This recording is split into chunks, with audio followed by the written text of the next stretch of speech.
Habíamos usado este pasaje de 2 de Crónicas, capítulo 7, versículo 14. Y nos quedamos y yo perdonaré sus pecados y sanaré su tierra. Y esta promesa la anhelamos, la deseamos, queremos que Dios intervenga en nuestra vida. Pero hay todo un contexto de esta promesa. Y el contexto es: si se humillare mi pueblo, sobre el cual mi nombre es invocado, y oraren y buscaren mi rostro. Y dijimos que no siempre que oramos buscamos el rostro de Dios. Que por lo general nuestra oración está contaminada de humanismo, porque está centrada en mí, no en Él.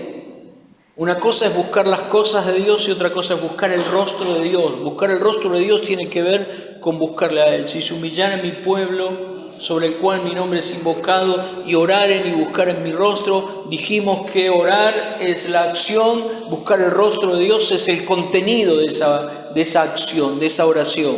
El contenido. Una cosa es la acción y otra cosa es el contenido. Y buscar en mi rostro y se convirtieren de sus malos caminos. Se lo está diciendo a su pueblo. Entonces yo iré de los cielos, perdonaré su pecado y sanaré su tierra. Y dijimos que toda nuestra vida pasa por 6 áreas. Que nuestra tierra es nuestra vida. Y que necesitamos que Dios intervenga en 6 áreas de nuestra vida, que toda nuestra vida pasa por estas 6 áreas. ¿Se acuerdan? El área espiritual, la más importante de todas, y todas las demás están relacionadas con el área espiritual. Y si esta área no está bien, todas las demás hacia abajo van a estar mal. O no van a tener el sello de la bendición de Dios. O Dios no va a ser glorificado en cada una de estas áreas en nuestra vida, y todos nosotros fuimos llamados a vivir para la gloria de Dios. Y hablamos de 6 áreas: el área espiritual, la más importante de todas; el área familiar, el área ministerial, el área congregacional, la salud y lo material. 6 áreas. Toda tu vida y toda mi vida pasan por estas 6 áreas. Si alguna de estas áreas no están bien, nuestra vida empieza a flaquear. No estamos bien, perdemos la paz, perdemos la quietud, entramos en tensión, en nerviosismo. Nuestra fe se debilita. Pero cuando estas áreas están bien, el área espiritual, familiar, ministerial, congregacional, la salud y lo material, toda nuestra vida es cambiada. Son 6 áreas y toda nuestra vida. Y decime si toda tu vida no pasa por estas 6 áreas. ¿Verdad que sí? Y la primera área es la más importante, dijimos, porque todas las demás se alinean a esa. Y el área espiritual, de este punto hablamos. Yo quisiera solamente avanzar un punto más y hablar sobre el área familiar, pero hablamos sobre el área espiritual y dijimos que el área espiritual consistía en nuestra vida de comunión con Él, consistía en la plenitud del Espíritu Santo, consistía en la guía del Espíritu Santo, en la ministración del Espíritu Santo sobre nuestra vida y en el poder ser un canal o ministrar bajo el poder del Espíritu Santo. La vida espiritual tiene que ver con esto, con mi vida de oración, con la plenitud del Espíritu, con la guía del Espíritu, con la ministración del Espíritu y con ministrar bajo el poder del Espíritu. No sé si se acuerdan o alguno tomó nota, pero debe estar grabado y todo aquel que quiera que le llegue este mensaje o los mensajes del domingo, quien predique, le da a Daniel su teléfono y le va a llegar. Lo va a incluir en un grupo donde él pone todas las prédicas de todos los domingos.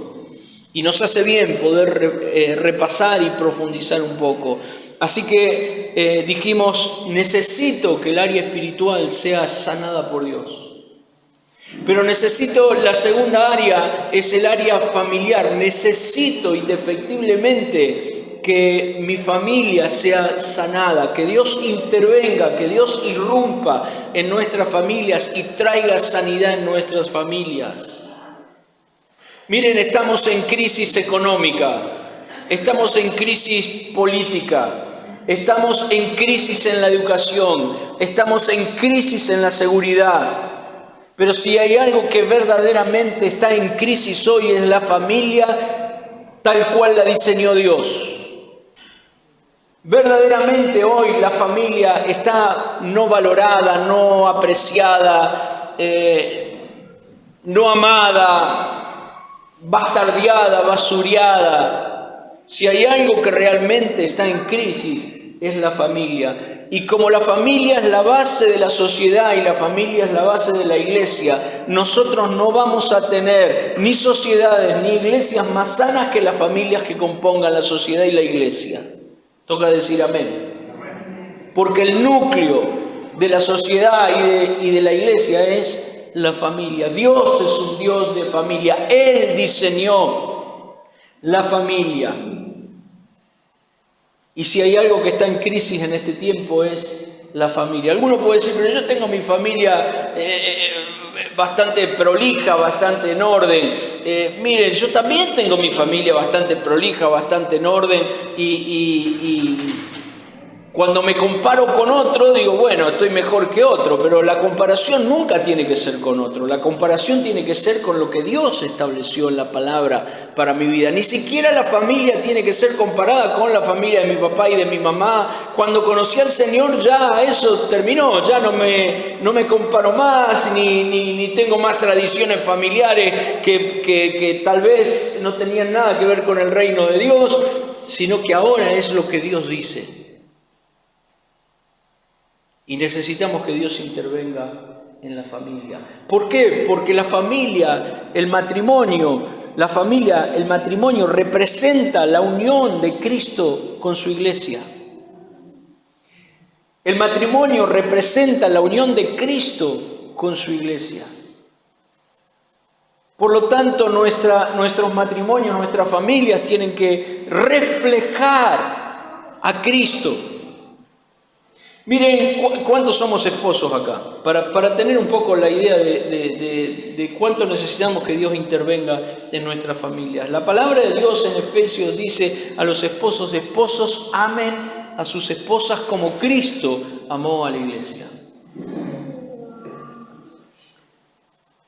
Amen a sus esposas. Me da la impresión de que las esposas o las mujeres saben amar más que los hombres. Porque a las mujeres no le dicen, mujeres amen a sus esposos. A las mujeres les dice otra cosa. Pero a los esposos se ve que nosotros somos medio difíciles a la hora de amar, ¿no? Y dicen, esposos amen a sus esposas como Cristo amó a la iglesia. El amor de Cristo para la iglesia no es un amor romántico, aunque los esposos necesitamos cultivar el romanticismo, el cuidado y ciertas cosas que hacen que nuestros matrimonios sean matrimonios saludables. El amor de Cristo por la iglesia es un amor sacrificial, donde fue capaz de darlo todo para alcanzarte a vos y alcanzarme a mí. Estoy hablando a los esposos y a los que en el futuro pueden llegar a ser esposos. Amen a sus esposas como Cristo amó la iglesia. Y cuando yo reviso mi vida, frente a lo que la palabra de Dios me dice, que tengo que amar a mi esposa como Cristo amó la iglesia, y yo miro hacia adentro, tengo que reconocer que no he tenido un amor sacrificial como el que Dios realmente espera de mí para que yo tenga con Roxana. ¿Me pasa a mí o te pasa a vos también? A los que son esposos. O funcionan, no le vamos a preguntar a la esposa porque no corresponde. Pero es un amor sacrificial. ¿Cuántas veces pude servirla y no la serví? ¿Cuántas veces en un momento de tensión hice valer mi razón y no estuve dispuesto a dialogar? ¿Cuántas veces maltraté con la palabra, no con el físico? Uno, para ser un maltratador, no necesita maltratar desde lo físico. ¿Cuántas veces maltratamos con la palabra? No es la palabra justa, no son palabras de estímulo, no. ¿Cuántas veces en una discusión preferí quedarme con la razón en vez de parecerme a Cristo? ¿Te pasa o no me pasa? Si esto nos pasa es porque necesitamos que Dios intervenga en nuestras familias y que intervenga en nuestra vida como esposos. Esposos, amen a sus esposas como Cristo amó a la iglesia. Es un amor sacrificial, es un amor que sirve siempre, a tal punto de dar la vida. A mí me gusta que me sirvan en vez de servir. Esa es la naturaleza del viejo Juan. Pero ahora en esta realidad de Cristo, lo que cuenta en un discípulo, en una discípula de Cristo, es el amor y el servicio. El amor y el servicio son marcas registradas, y el amor y el servicio bien entendido comienzan por casa. Toca decir amén a esto. Comienzan por casa. Porque yo no voy a poder amar a mi hermano y servir a mi hermano si no amo y sirvo a mi esposa y a mis hijos. El amor bien entendido comienza por casa, porque no puedo ser uno con aquel que está en otra localidad si primeramente no soy uno con mi esposa y con mis hijos. Esposos, amen a sus esposas como Cristo amó a la iglesia, un amor sacrificial, estar dispuesto a dar siempre, estar dispuesto a morir siempre. ¿Estoy diciendo algo loco o es lo que dice la palabra de Dios? Y cuando yo me comparo con otro, digo, tengo el matrimonio mejor que otro, pero cuando me contrasto con el modelo, me quiero morir. No soy lo que Dios espera de mí, no lo soy. Necesito que Dios sane esta área en mi vida, que Dios intervenga, que Dios traiga luz, que Dios irrumpa con poder, que Dios me capacite para ser este esposo, no el que Rosana necesita, sino el que Dios espera de mí. Porque si vos creés que tenés que ser el esposo que Jorge, que Susana necesita, no, vos tenés que ser el esposo que Dios espera de vos. Y Toto, vos tenés que ser el esposo que Dios espera de vos. Y Daniel y yo, no el que necesita a nuestra esposa, sino el que Dios espera, que siempre la vara es mucho más alta de lo que Dios espera, de lo que mi esposa necesita. Si soy el hombre que Dios espera, el esposo que Dios espera, seguramente mi esposa va a estar muy conforme. ¿Se entiende por dónde voy? A la esposa no le dicen amen a sus esposas como Cristo amó a la iglesia. A la esposa le dice estén sujetas a sus esposos como la iglesia está sujeta a Cristo. Y no es miren, porque yo sé que hablar de esto es un problema hoy. En medio de un contexto tan complicado como el que vivimos como sociedad, hablar de que una esposa tiene que estar sujeta a un hombre, no estamos hablando de una sujeción impuesta ni de un machismo loco, estamos hablando de una sujeción por amor. ¿Por qué la iglesia está sujeta a Cristo? ¿Porque Cristo se la impone? ¿Por qué la iglesia está sujeta a Cristo? Porque ama a Cristo, porque Cristo nos amó primero. Porque la esposa no va a tener ningún problema de sujetarse si tiene un esposo que ama, que sirve y que está dispuesto a sacrificarse por ella. Porque es lo que Cristo hizo por la iglesia. Por lo tanto, la iglesia, la que fue alcanzada por el Señor, los que hemos comprendido esto, no hay ningún problema. Es un anhelo, es una honra estar sujetos a Él por amor. No es una imposición. No es estar subyugada ni esclavizada, es una sujeción por amor, porque soy amada, cuidada, protegida. No estoy hablando como quien alcanzó esto, estoy hablando como el que está en falta, porque el modelo es Cristo. Esposos amen a sus esposas como Cristo amó a la iglesia. Esposas estén sujetas a sus esposos como Cristo amó a la iglesia. Como la iglesia está sujeta a Cristo. Dice también en Efesios, lo voy a leer,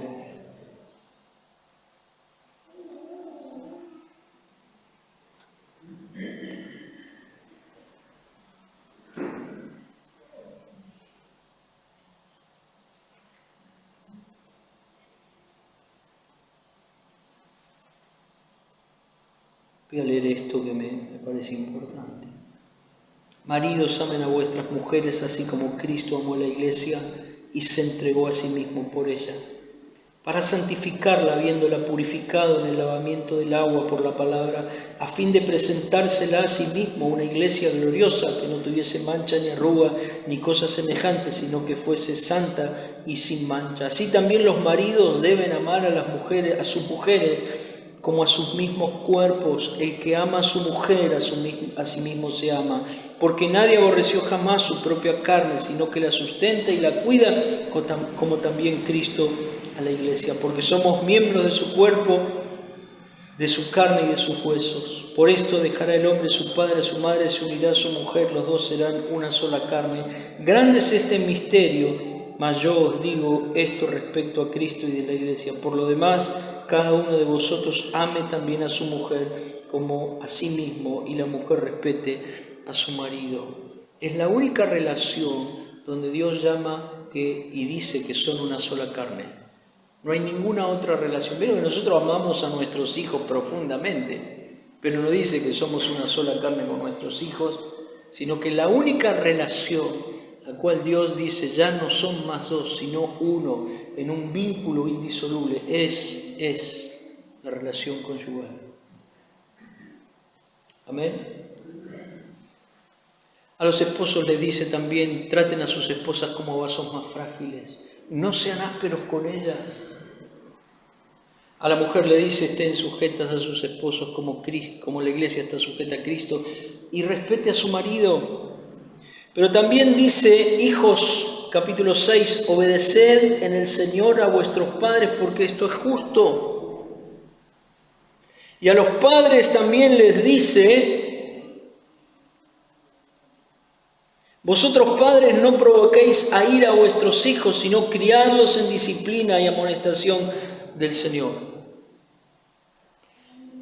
Dice que los hijos tienen que obedecer a los padres mientras están con los padres, ¿verdad? Ya una vez que no vivimos más con nuestros padres y tenemos una vida independiente, Dios nos ha llamado a honrar a nuestros padres, porque este es el primer mandamiento con promesa. Pero hay una palabra para los hijos: necesitamos orar en este tiempo tan particular que vivimos como sociedad. Necesitamos presentarnos como recipientes llenos de la gloria de Dios, tu familia, mi familia, como recipientes llenos de la gloria de Dios, para que otras familias puedan beber. Hijos, obedezcan a vuestros padres. Necesitamos orar por nuestros hijos. En Rosario, en la iglesia de la Comunidad Cristiana donde pastorea el pastor Víctor Rodríguez, uno de los pastores allí, armaron un grupo de una congregación muy grande, multitudinaria, armaron un grupo de oración que se llama Padres de Rodillas, Hijos de Pie. Padres de Rodillas, hijos de pie. Por todo este contexto de lo que está pasando, no solamente con los jóvenes adolescentes en el mundo, sino con lo que está pasando con la realidad de nuestros hijos aún siendo cristianos. Nosotros cristianos, nuestros hijos, algo está pasando. Necesitamos orar, necesitamos que Dios intervenga en nuestras familias.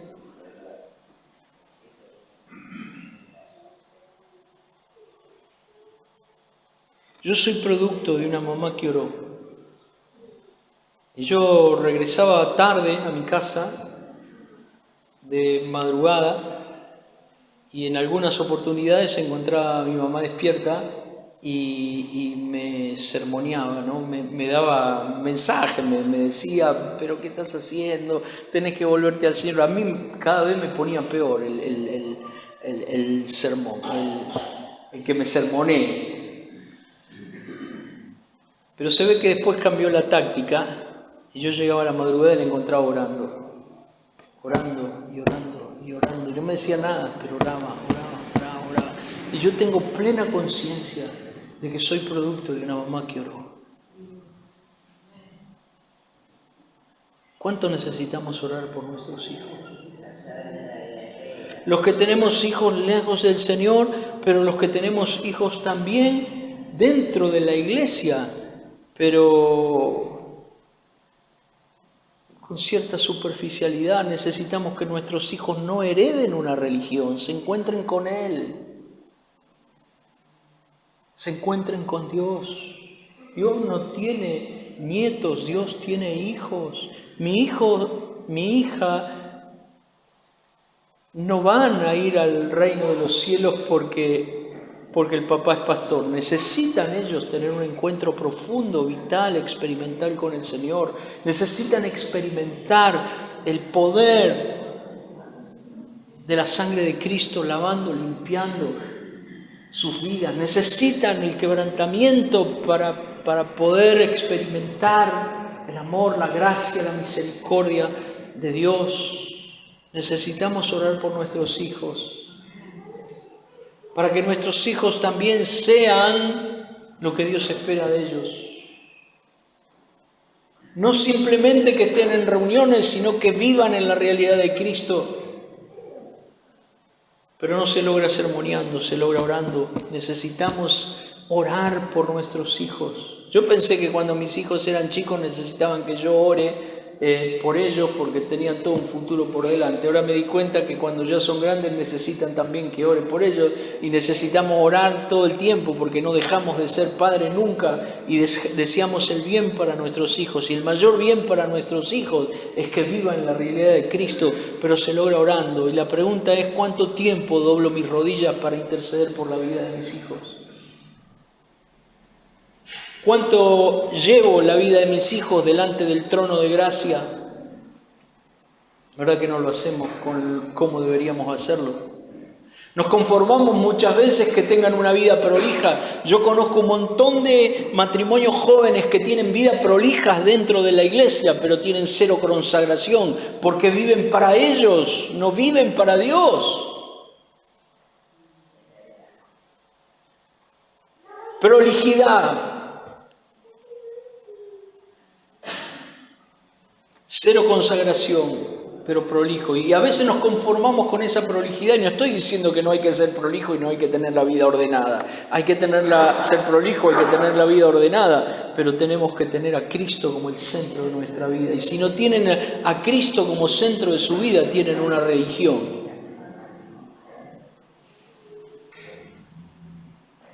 Necesitamos pagar un precio de oración por la vida de nuestros hijos. Díganme si no necesitamos que Dios sane esta área, que Dios sane esta área, que Dios irrumpa en esta área. Les decía, soy producto de una mamá que oró, no tengo ninguna duda de eso. Y aquellos que tienen hijos lejos del Señor, hay que pagar un precio de oración, porque estoy completamente convencido de que si Dios escuchó a mi mamá, no tiene por qué no escucharte a vos. A una mamá que ora, que intercede, que clama, que ruega, que suplica por la vida de su hijo.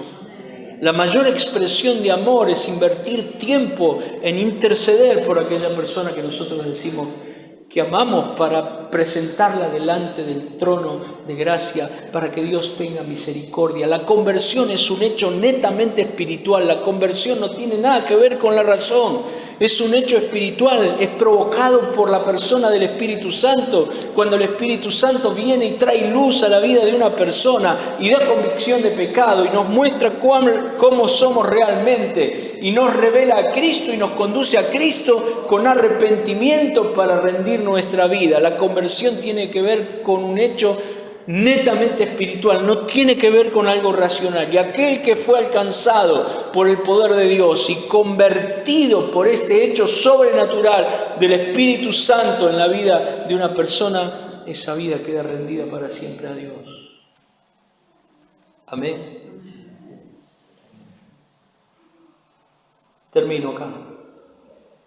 Yo sé que por ahí no he sido lo suficientemente claro en este tema, pero ustedes han entendido, ¿verdad?, que necesitamos que Dios irrumpa en nuestra familia. Porque nosotros no vamos a tener iglesias más sanas que las familias que compongan la iglesia. Ni vamos a tener una sociedad más sana que las familias que compongan la sociedad. Y tenemos una sociedad como la que tenemos hoy, porque lo que realmente está en crisis es la familia. Mi hermano, mi hermana, lo que define a la vida de tu hijo, de mi hijo, es la familia. Lo que forma un hijo es la familia, no la universidad. No el colegio. El colegio informa, el colegio da elementos para poder enfrentar la vida, pero los valores más importantes en la vida de un hijo son puestos en la familia. Cuando en la familia se vive el reino de Dios. Cuando no hay una dicotomía en el sentido de que la familia el domingo canta y el lunes y el martes, miércoles, jueves y viernes vive en otra realidad. Los principios, los valores son puestos en la familia. Y en medio de este contexto nosotros tenemos que tener familias donde Dios intervenga, donde Dios las sane, donde funcionemos conforme al orden de Dios para poder mostrar en este mundo que se puede vivir de una manera distinta a la que hoy nos están proponiendo. Y no solamente que se puede vivir, sino alcanzar y llenar otras familias de la misma gloria que Dios está poniendo en tu vida y en mi vida.